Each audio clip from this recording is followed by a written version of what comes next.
on Facebook, YouTube, Twitter, and Twitch. Soon to be LinkedIn, not Yankton.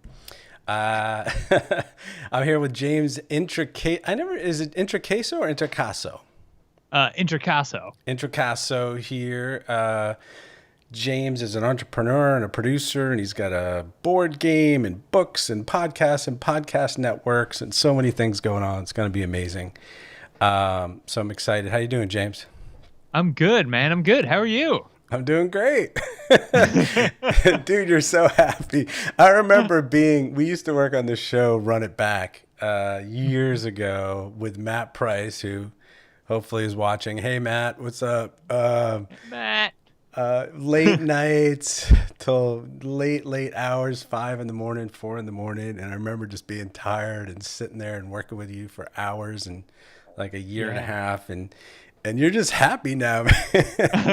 It's good to see you all like happy and relaxed, because not that we were like miserable, but man, those were some long nights. They really, really were. Yeah. And I remember there'd be a few times where you and I would be like losing it in the room. Like, they want to do what? They want to do what now? It's almost 3 a.m, right? And we're like, we got to change this or that, or waiting for graphics, that kind of thing. It was a lot of like, hurry up and wait. I remember, right? It'd be like, you get all this stuff at once and you'd be cranking. And then it was like, okay, well, now we're going to sit here for, like an hour and a half while we wait for the sound to come back or that kind of thing. So yeah, it was crazy. Right. It was a crazy time, man. But that was one of my best times at Turner. To get a little closer here for my audio.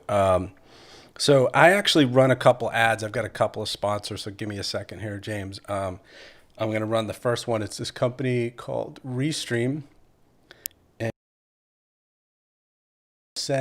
Restream will send all your files to several different places at once. So YouTube, Twitter, Twitch, wherever you want to go, Facebook groups. It also has a live studio. It's a very, very cool software. I have a referral link in the broadcast you're watching right now on Facebook or YouTube or Twitter or Twitch. And the other partner that I have here, you can see on the screen, is ECAMM. And ECAMM is the studio that I'm using. We're going to roll in some clips from James's discovery days. We're going to show some pictures of his board game, of his book, and talk about it. And it's very cool. It's like having your own little talk show. So check those both out. The ECAMM is an affiliate link that you can click on, but click on those, check them out. They are my partners. So James. Yes, sir. We haven't had any comments here from, I'm going to actually look down for a second and see if we're actually on Facebook, which we should be. Let's see. Let's talk about BYTES, man. So is it Byte or Bytes? Let's just bring this up right. Burn Bright. Yeah, Burn Bright. Yeah, BRYTE. Yeah. So I think you stumbled upon this when we were working together too, Sean, that I would, while we were waiting in those long hours, sometimes I was often cruising the Dungeons and Dragons website, right? So I'm a big nerd. I have been for a long time. And when I was working in TV, I started to blog and write about role-playing games, right? Like Dungeons and Dragons, that kind of thing. And so Burn Bright is my role-playing game. It's a science fantasy game where like you can be bugs and robots and all the creatures you see pictured here. This crystal person, you can be them. And so that is the game where like you build a hero basically, and then you go on these different missions to try to save your universe, which is collapsing, right? It's like it's very psychedelic. The universe is like collapsing in on itself. And what's cool about it is, so I made this game with a bunch of awesome people, but it was made for a virtual gaming space, like a virtual tabletop. So you can play it around a real table, or right now, right, in the pandemic, you can play it too on this virtual space called Roll20, where you get together and you roll digital dice and that kind of thing. And so the game is built in to that virtual tabletop. You can sit down and start playing the game. Very cool. And I'm going to show another picture here. So this is from the board game, obviously, not the virtual. Tell me what's going on here. Yeah. So let's see right here. This picture that we're looking at here Mm-hmm. is, let's see. Am I looking at the right thing? Yes. Has it not come up yet? You want me to tell you what's in it? Yeah. Oh, I got it. Yeah, Okay. there it is. There it is. Yes, exactly. Okay, just popped up for me. So yeah, so this actually is in the virtual space, right? So the virtual space allows you to like put down these tiles and stuff like that, and give art handouts to people that you're playing with. So everybody signs into the virtual table space at once, and like you get a link and you say we're gonna play the game here, and this is what you look at while you're playing, right? And you Right. have video connection too, so that you're talking to people. So yeah, so this is what it would look like while you're playing the game. This is like one of the adventures that's loaded in. So it's Okay. like there's a board loaded up. You can move your figure around the board, your hero's character around. Okay. And you like fight bad guys and you save stop bad things from happening. The cool thing about like a role playing game, right? Like, and I know Sean, you're like an actor and a director and a writer, and you've done all these cool things with your life, right? Mm-hmm. Role playing game kind of combines that. Like you step into the shoes of your character and you say, I want my character to do this. And it could be anything, right? You Right. sit down, roast a marshmallow, punch somebody in the face, give it a stirring speech, right? And then the rules are broad, right? And they say, like, this is how we adjudicate this. Right. So you roll some dice to figure it out. But you sit down and you don't know what's going to happen. So it's about telling a story with your friends around the table, right? Like saying, how can we tell a really cool cinematic story? Each one of us is going to be a hero, and then one person is everybody else. So like, you're all the heroes. You're all the guardians of the galaxy, let's Right. say, right? And then one person is like the director who says, okay, and then this monster suddenly appears and that director controls the monster, or the person you're trying to save who keeps running off every time something scary happens, or that kind of thing. Right. So that's how the whole thing works, and then together you kind of tell this story and you play to find out what the story is and what's going to happen. Right. It's very cool, man. I obviously they were doing it in Stranger Things, and I played a little Dungeon Dragons when I was a kid. But is this for adult audience, or is it for also kids or everybody? Yeah, so this is for everybody can play. You can certainly dial up some more of like the violence and some of the other adult themes if you want to, right? But this, I would say, kids, ages 12 and up are probably fine to play. And I would say, even 8 and up can play. They might need a little help with some of the math and the rules and things like that, but it is that's the whole point of the game, is like you can get a bunch of people together and have a really good time. So there definitely are some of these sort of Dungeons and Dragons style games that are a little more mature, but this one isn't one of them. This is a hopefully broadly appealing to everybody. Right.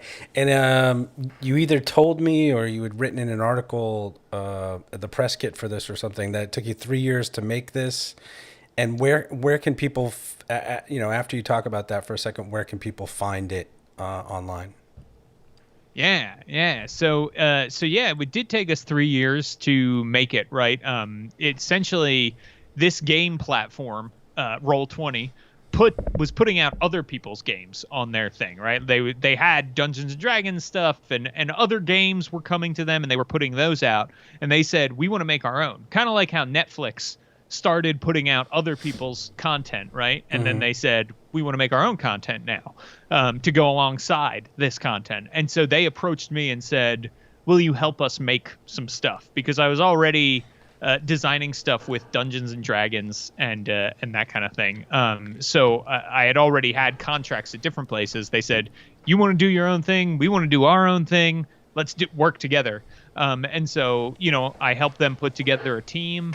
And it's just been a lot of like play testing, and getting this into this virtual table space took a while. And, essentially a play test is like, you write the game and then you play it and then you realize everything that's wrong with it. And so you rewrite it, right? Like that's how play testing works. So we did a bunch of that.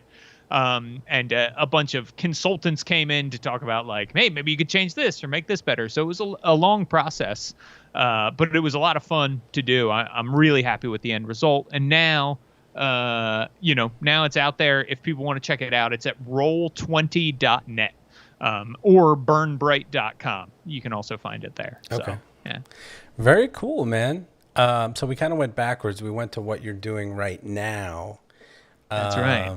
And so, which is cool. We can totally go out of order. But I've got a few things here from your promos from Discovery, and I also have a Run It Back clip. So yes. I don't know what's going to happen with this Run It Back clip, but what is going to happen is it's going to go full screen with audio, and we'll just play like a minute to give people an idea, and we'll just talk about it a little bit. And then I have the UFO promo and the Wicked Tuna promo, and if you could just talk about those, and then we'll go to your book and your podcast stuff. So let's just play this, and let me see. I have this thing here that I say put sound on, playing sound clip, because everybody watches these while they're working or something with no sound because they have the captions. But turn your sound on so that you can hear. You turn that off for a second. Okay, here we go. This is Run It Back.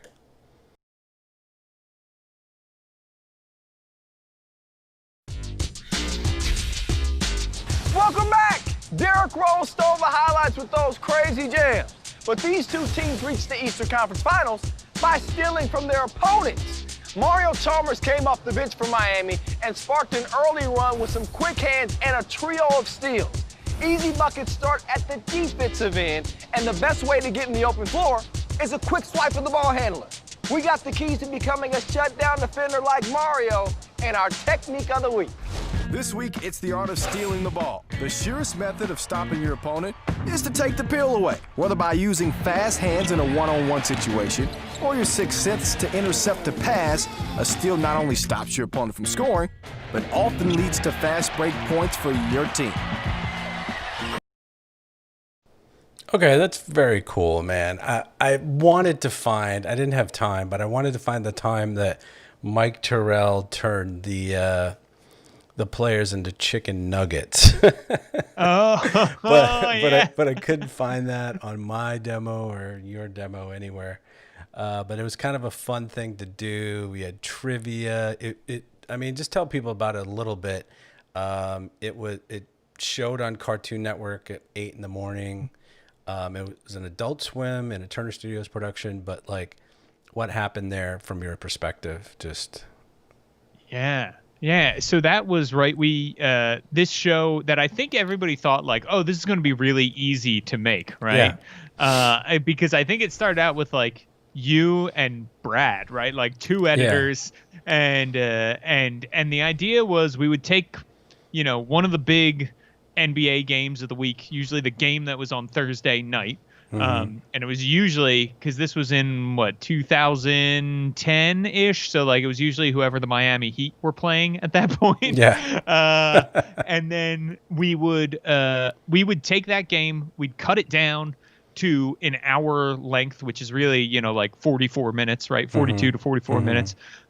We would put a bunch of special effects, like make the net catch on fire, make players look super speedy when they were like, on a breakaway down the court, do some slam dunks in slow-mo. And then we would also have these pop-up facts that would come up. And then there would also be these interstitials that were shot with Kyle, who you saw in the clip there. He was the host of the show, right? Those would be written and shot.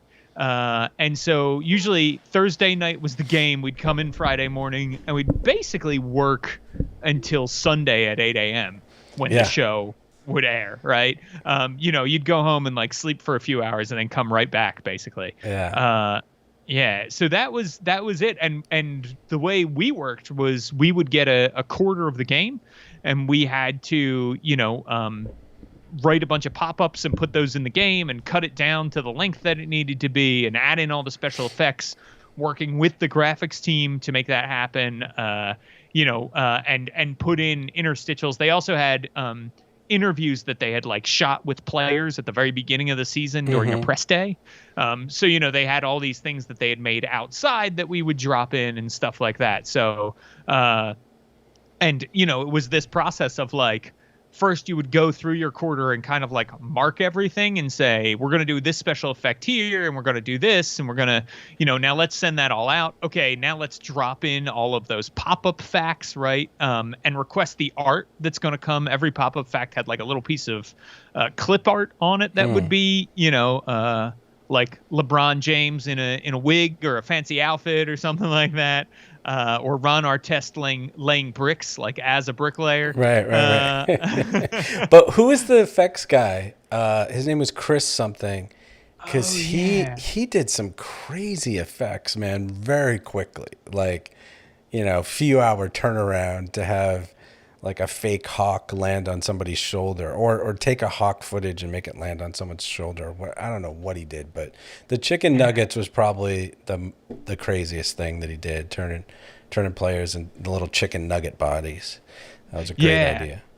Yeah, and that Mike Terrell was just an amazing, right? Like amazing creative producer, had all these ideas that he would say, like, "Can we do this?" And Chris would just be like, "Yep, we can." Like I'm gonna try or whatever. So it was a lot of fun. It was a fun time, a fun group. All right, so we're gonna go to Discovery. You went to Discovery Channels, and you were doing promos. You were a producer there. Yeah, so I went to Nat Geo. Nat Geo, okay.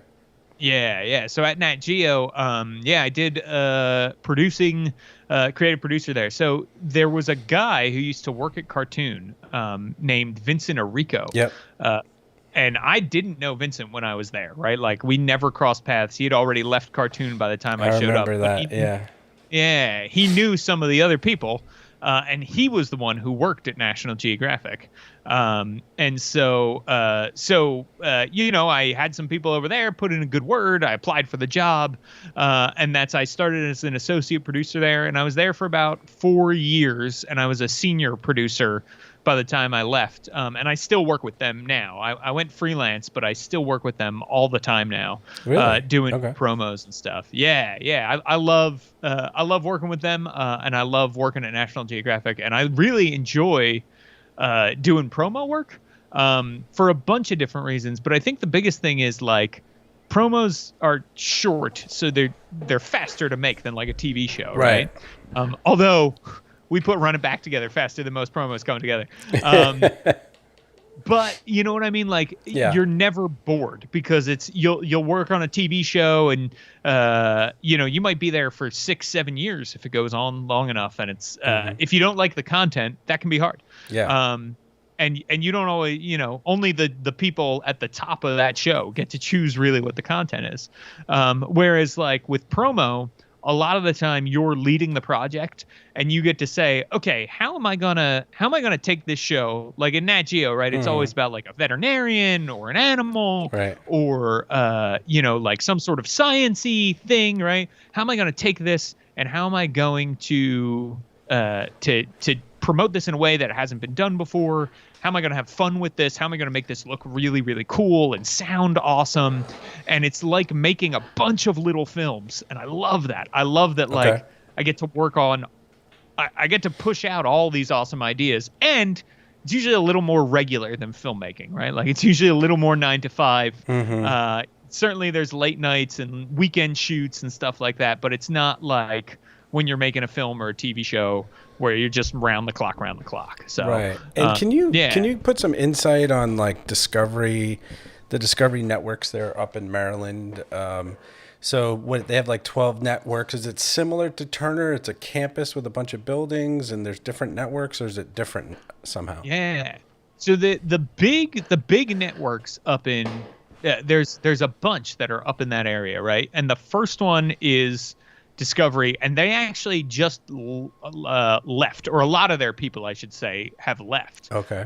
In the last year, they moved a lot of their people to New York and to L.A. They still do. Yeah. They still have some people there. I think the Science Channel is there still, and so they have a big campus there, though, or they did, I should say. They had this big campus that was very similar to Turner. Not as big as Turner, right? Like. But yeah, you had Discovery Channel, ID, the Science Channel, Travel Channel eventually became part of Discovery Networks. So And was Nat Geo part of that, or were they not part of that? No, so Nat Geo's separate, right? Oh, So okay. so this is really interesting.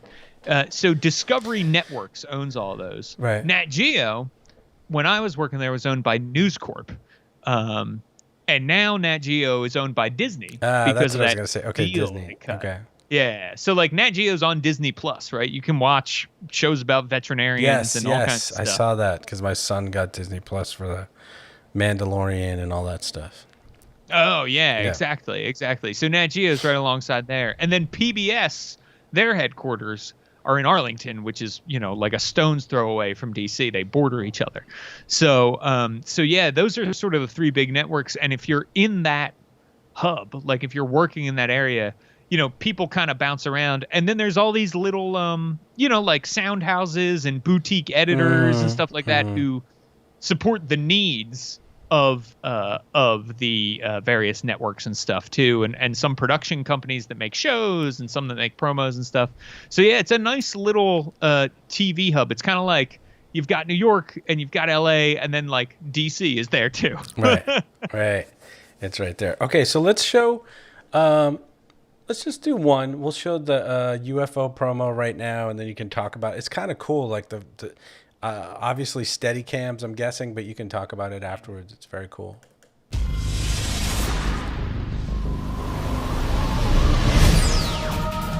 UFO's moving out over the desert. You have eyes on this thing? I do, but I've got to get up higher to get a better look.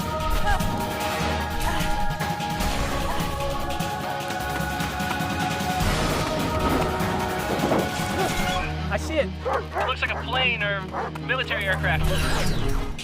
No way. Gotta be extraterrestrial. Play nice, boys. Whatever it is, it's moving fast. $10 says it's not extraterrestrial. Seeing is believing. I'll meet you in the desert.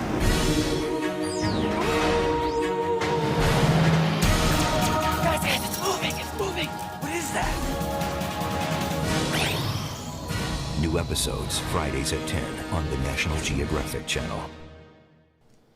Okay, that's kind of fun. I mean, I love the way it was shot. Like they're just chasing them around with steady cams, I guess. Yeah. So there was a lot of Steadicam work on this one, and this is actually one of the first promos that I worked on at National Geographic that I got to like script and have a big shoot for and stuff. Cool, the first time cool. they were like, hey, here's a budget, go make something, right? Nice. So yeah, and I worked on this with Vincent Arico, a ton of support, and a company called Big Machine Design actually shot it and did all the editing. We worked with them to do it. And so the concept was chasing UFOs, right? It always starts with like, what is the show? Chasing UFOs is a show like Finding Bigfoot, where like people, it's actually made by the same production company that makes Finding Bigfoot. These three people go out into deserts and UFO hotspots and try to find in the sky like what's going on, and then evidence of UFOs, and are there aliens in Area 51, that kind of thing, right? And traditionally, like all those shows go, like they don't find anything, but they don't find nothing either. You know what I mean? Like they find enough to be like, maybe this is something. And so we were thinking about like, how do we make this exciting and show people that like this is going to be a fun, it was coming out in the summertime ride, right?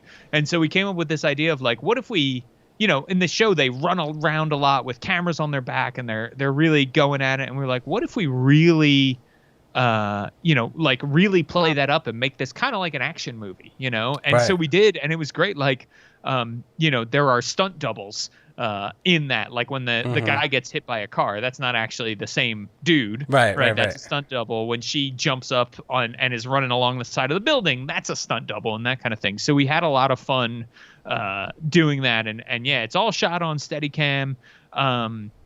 And a lot of late nights out in the California desert to shoot that one, basically. Very cool. Yeah. I like that one. So you want to do a Wicked Tuna? Was that your shoot? Yes. So It's some like of it was something versus something. So North versus south. North versus South. So let's play that one, and you can talk about it. Up north, these wicked captains hunt blue gold. Tuna, worth up to 20 grand apiece. But they follow the fish into southern waters. And the locals ain't exactly the sharing type. When every captain's got mouths to feed, the only lines they won't cross are the ones they put in the water. Wicked Tuna, North versus South. The new series starts Sunday, August 17th at 10 on National Geographic. Very cool, man. I like the graphics.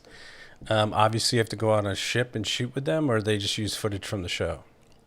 So it's a combo of both, right?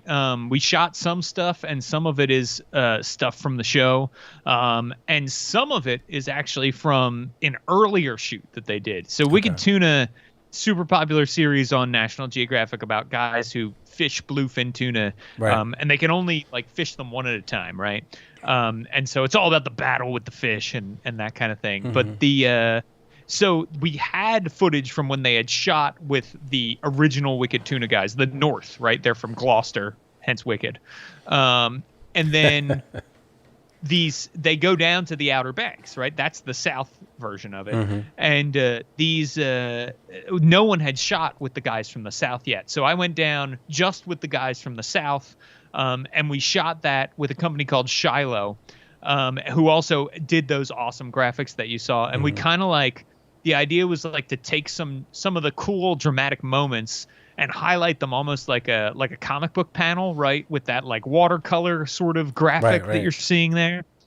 And so we shot some of those cool moments, a lot of those close-ups and people looking mean and all the slow-mo stuff, right? And then we intercut it with the best of the show footage, and basically wrote this sort of anthemic script to put under it with a narrator talking about, you know, what it's like, this sort of battle between the people from the North and the people from the South, and how it's going to go. The show actually has been rebranded. It's called Wicked Tuna Outer Banks now. That sort of version of the show, but that's the first season of it, was Wicked Tuna North versus South. Yeah. So, and it was great, and it was fun to shoot with those guys because they're like not used to, you know, essentially they show up and do whatever is told of them. They do whatever is asked of them to do, right? So this was like, hey, like, you're not actually gonna catch a fish, right? Like we're just gonna like throw that harpoon in the water as hard as you can and just look awesome doing it. And they're like, well, yeah, but if I was gonna throw it at a fish, you know, I would do it this way. And I was like, no, but we just need, you know, like we need it to look like you're Ahab killing Moby Dick, right? That's what we need. So it was a lot of fun. Awesome. All right, well, let's go to let's see here. Just switching cameras here. Let's go to your book. Let's talk about your book. So this is The Explorer's Guide to Wild Mount. And did you write a bunch of books, or was this the only one? Yeah, so this is one. This is kind of the latest in a series. So this is an official Dungeons and Dragons book, right? Okay. And I've written, I should say I've been part of a team, right? Because these books are like 300,000 words and they take a village to write. Wow. But this one is probably the most popular one that I've worked on. And I wrote a significant chunk of this with a team led by a guy named Matt Mercer. Matt is a voice actor in LA, and he has... So people live stream themselves playing Dungeons and Dragons, right? And he hosts. Where do they play that, on Twitch? On Twitch, yeah, exactly, and YouTube. And his show is called Critical Role, and it's like the Game of Thrones of Dungeons and Dragons, in that it's super duper popular. They get hundreds of thousands of viewers every week across YouTube, Twitch, and they put out a podcast stream too. They're doing what you're doing, Sean. Right. Yeah. But so just a lot more viewers. I know, and it's him, and it's all voice actors who are playing. And so, they're really great at like playing up the characters and being different people, and it's very dramatic.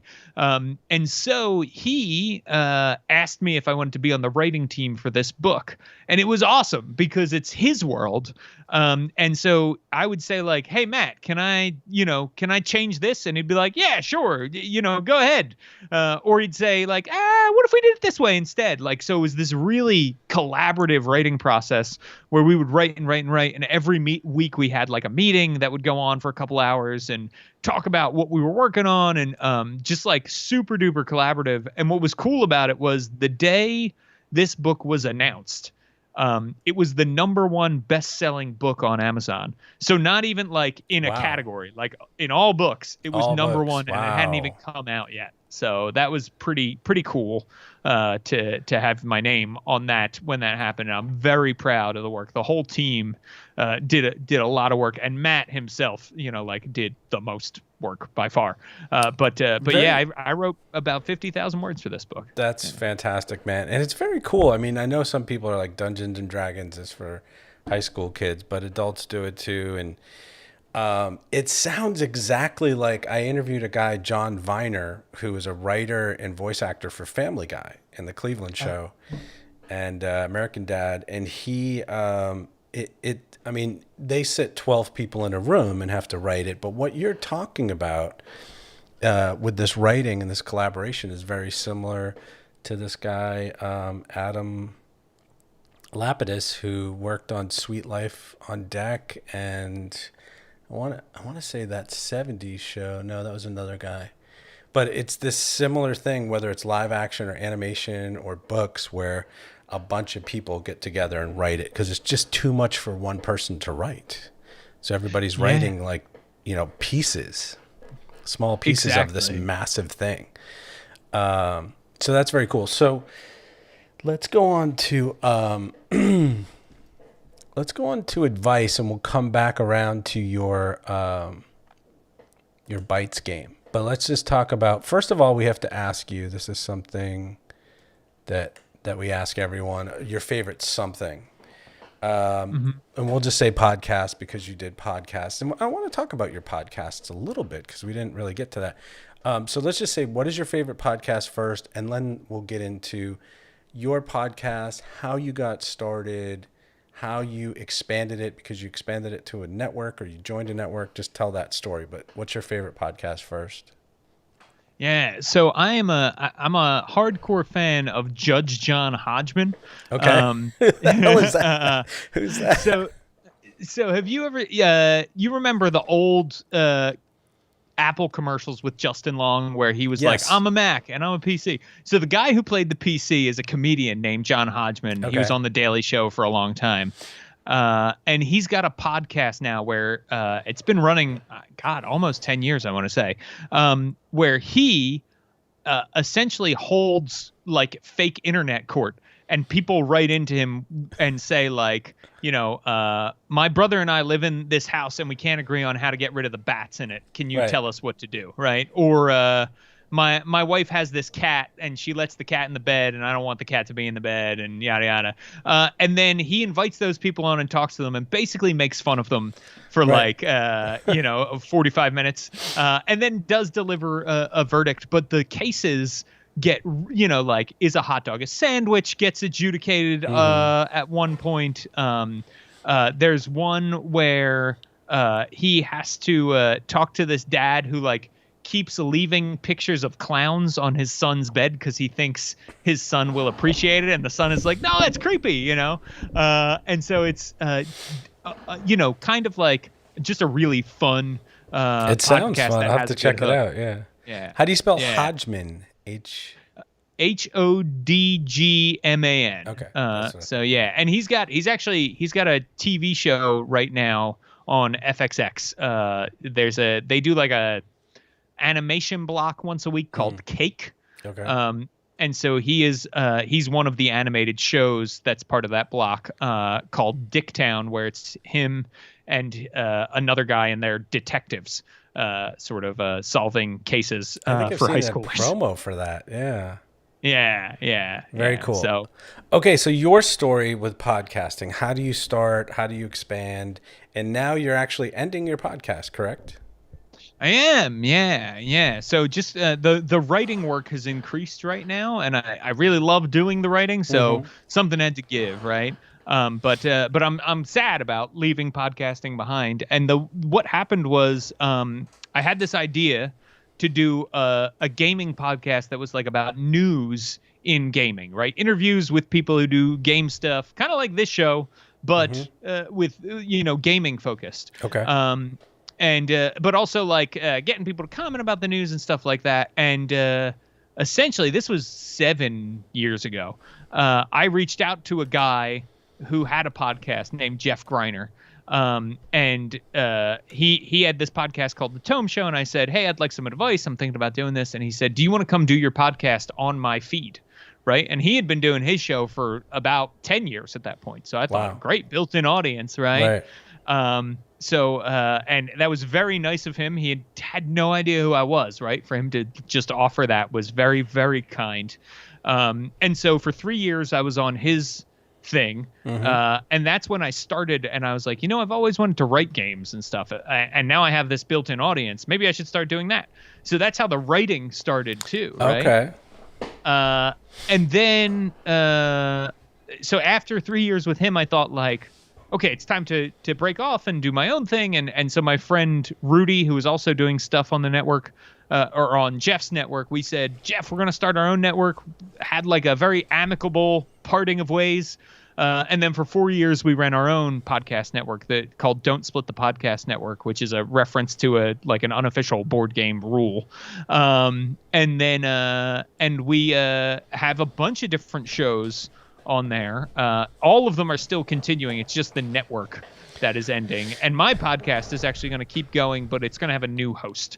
What's the name of it? So my podcast is called Tabletop Babble, because it's the same thing, right? We're still talking about games with people who make games and people who love games and stuff like that. So it's all about tabletop games. And that's going to move over to a network called Geekspective. And new hosts are going to take over, a woman named Amber and her friend Kenny, and another guy who goes by Crossways GM. They are going to take over the show, and I'm very excited to become a listener of it. I think they're going to do an awesome job. Right. And what is the advantage of going over to a network? Like you said, is it more listeners because it's consolidated with a bunch of podcasts? Yeah, so I think it's a twofold thing, right? Tabletop games are like a very niche hobby. And so podcasts about them are even more niche, right? Because not everybody who plays them is going to listen to a podcast about them. And so we thought if we form a network, it's going to help us cross promote, right? So we put, like promos on each other's shows. You make a promo, you hand it out to everybody. Everybody puts it on their show once in a while. You get more listeners that way. We all promote each other on social media. We used to do some like cross network events, so like, hey, you're on my show. Now we're going to have you on your show, that kind of thing. So building audiences together is one of them. And then the other thing is you can then present the network to advertisers as a strong buy together, right? So you say, rather than say, hey, I've got my show with 5,000 downloads, you say, hey, you can put ads on all of our shows for, and that's 50,000 downloads because we've got 10 shows, right? Right. I get it. Yeah. Like that. Makes sense. So that's the other idea is you're a better force for advertisers if you band together, unless you have like a super duper popular podcast, right? And then the network does a lot of that legwork for you. Like we go out, we pound the pavement and find sponsors and things like that. It's just gotten to be a lot of the podcasts have really grown on the network, which is great. And it's now at a point where it's like either we needed to stop doing other things and focus on the network, or we needed to focus on these other things and let the people who now have these shows that have really taken off, go find somewhere else to be. And so at the end of the year, we are ending, but it's been great. Right. And that kind of leads me to my last question, and I want to go back to your Burn Bright again and just tell people where they can find it.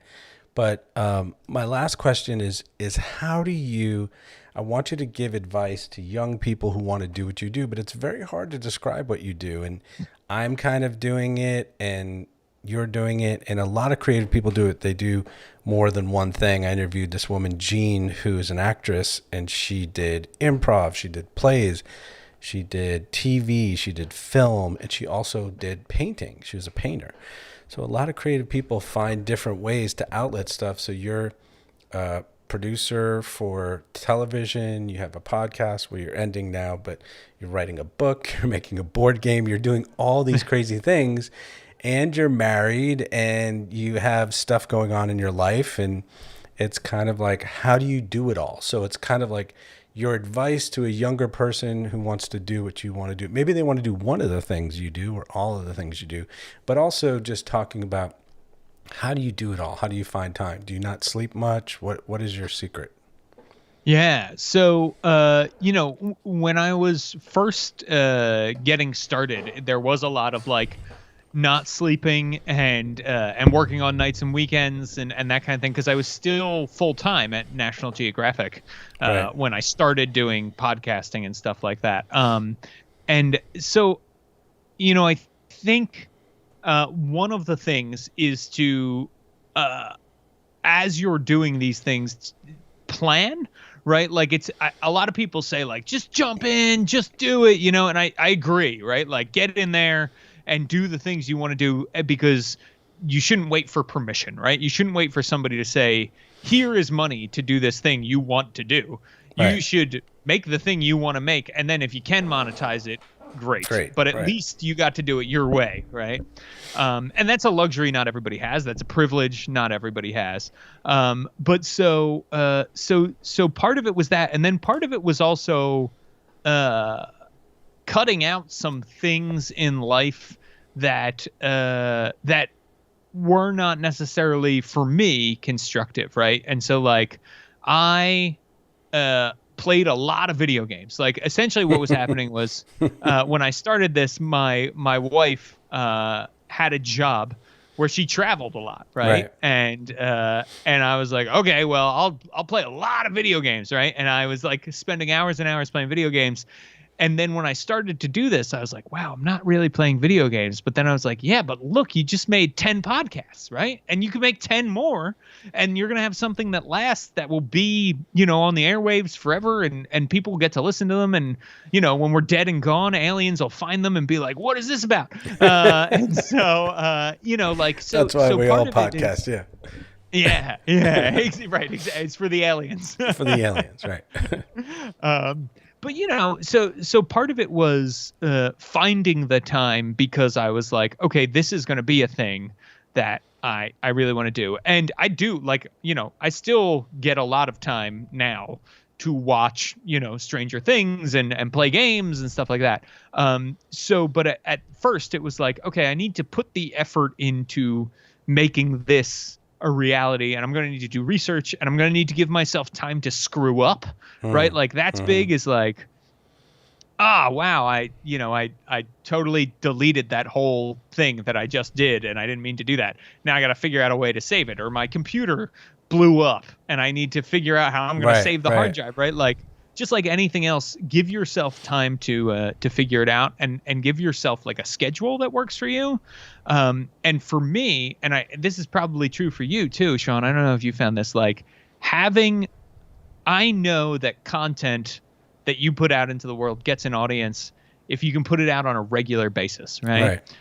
And so giving yourself deadlines, not because like, hey, I'm going to do this when it's perfect and done, because nothing ever is, right? Nothing. Yeah. You could just work on it forever. Yeah. Yeah, exactly. And then you have one great episode of one podcast that nobody listens to. Exactly. So that's like, I would say put out, give yourself a schedule so that you can say, and make it manageable, right? So if you think you can only put out one podcast every other week, or you can only put out one game every 3 years, or whatever it is, do that, right? But then stick to it, and then you can always ramp it up, right?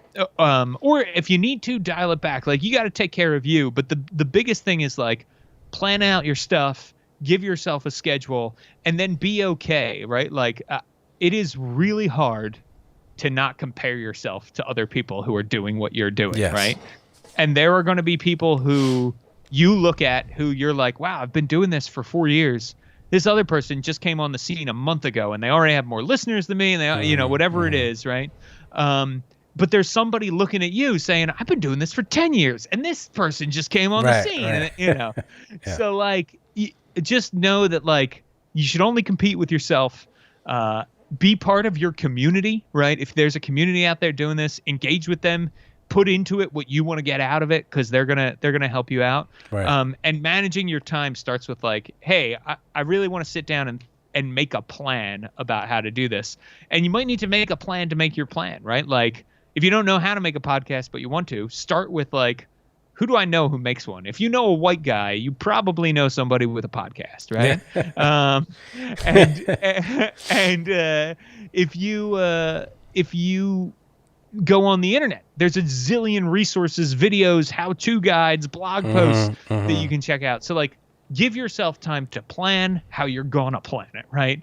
Give yourself the time to research so that you enjoy it, because part of the reason you do this stuff is to like enjoy it. If you wanted to grind all day and night and because you think you're going to get rich, I would say go work at a bank, right? Yeah. Like go be a banker. And this is more about like, you want to build something, and as you're building it, then you'll be able to sort of move certain things to the side. So I take less promo work now because I get more gaming work, and I really like the gaming work. Right. I also really love the promo work. So like I'm balancing both, and I'm finding a place where I really like to be, right?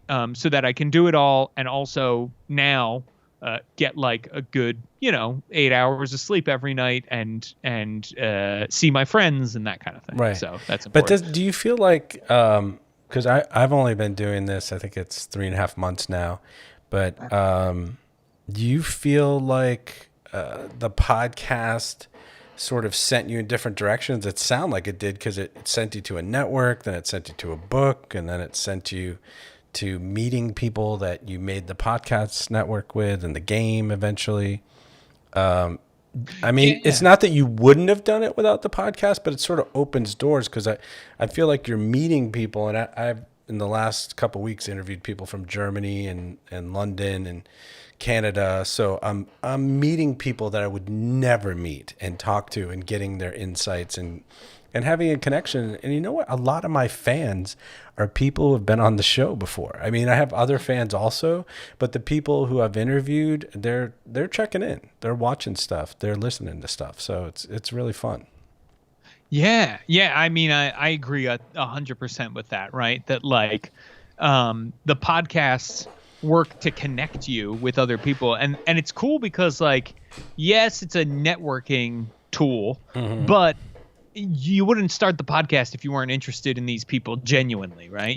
You wouldn't connect with them and want to lift up their voices and promote their work if you didn't already care about what they're doing and think that they're awesome. And so I think the podcast really does help get those other opportunities in industries that I have been interested in. And it's also made me a lot of friends, right? That's cool. I have all these people that I would not know otherwise, who like, if I were to, if the quarantine were to be lifted and I were to get married all over again tomorrow, right? Like I would probably invite all these people because they're so important to me now. And that's great. It's very, very cool.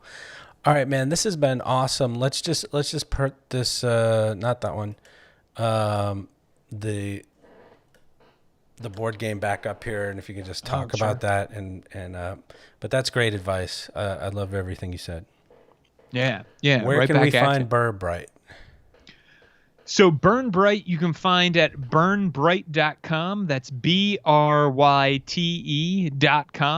And I'm also always tweeting about it at my name on Twitter, James Introcaso, INTROCASO. So I'm giving away free copies and stuff like that. So people should check it out. Very cool, man.